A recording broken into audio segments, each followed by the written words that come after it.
Hey there, everyone. Welcome back to another episode of Day to Day, the podcast where we explore the joys and challenges of everyday life. I'm Emma. And I'm Alex. Whether it's personal growth, navigating relationships, or just tackling the chaos of the day, we're here to talk about it all and hopefully help you along the way. So grab your coffee, tea, or whatever keeps you going. And let's dive into today's episode. Hey, everyone. Today we're diving into a topic that sounds a bit paradoxical, but oh so relatable. The idea that suffering flows toward those who can endure it. You know, like how some people say that love seems to flow toward those who already have it. Right, but today we're focusing on the suffering part. Let's unravel the idea of whether or not enduring hardships is really beneficial, or if sometimes it's just, pointless suffering. Totally. I mean, let's be real here. Can anyone actually go through life without enduring some form of hardship? Life isn't always a bed of roses. Exactly, but the key question here is enduring hardships an admirable trait, or sometimes are we just putting ourselves through unnecessary pain? First up, unnecessary hardships. I bet schooling and childhood experiences come to mind first, right? Oh, for sure. Like those early morning drill routines at some universities. Picture this. It's freezing outside, you've barely just woken up, and you're forced to run around the track. Supposedly it builds character, but is it really worth catching a cold over? And don't forget about parents enforcing tough love, like insisting a child sleep in sweltering heat without AC to build resilience. Sounds more like maltreatment to me. Definitely. And then there are those leftover meals that some families insist you finish even when they've been sitting in the fridge for days. All in the name of frugality, until, oops, it lands you in the hospital. These could really harm us more than help us. Let's consider how constant stress affects our brains. Studies show that it can even thin the cortex and shrink the hippocampus, affecting our emotions and memory. Which isn't doing anyone any favors, especially when it just teaches us to become indifferent to hardships or to endure more unnecessary ones. Exactly. So when faced with maltreatment, if you can avoid it, do.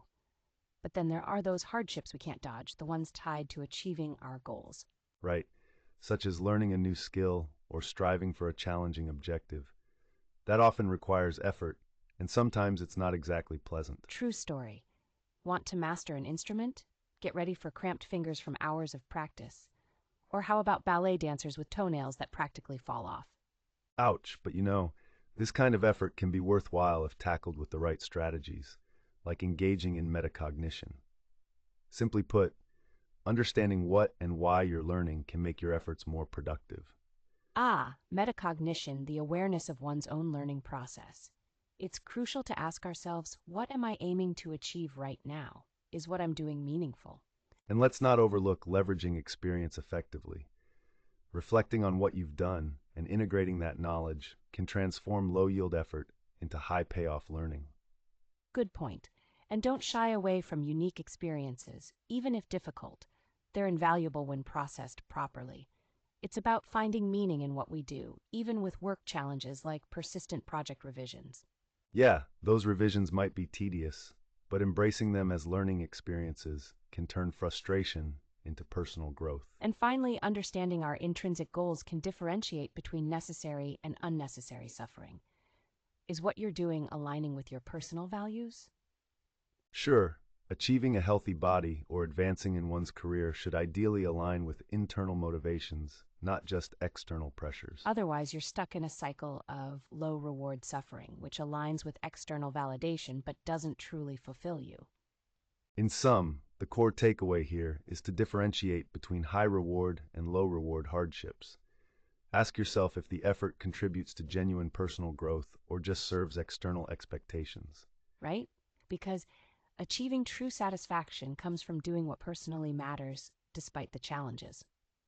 And to everyone out there, let's focus on those high-reward efforts. So, don't be afraid of effort. Sort through it. Determine what's truly rewarding for you, and you'll see the difference. Thanks for tuning in.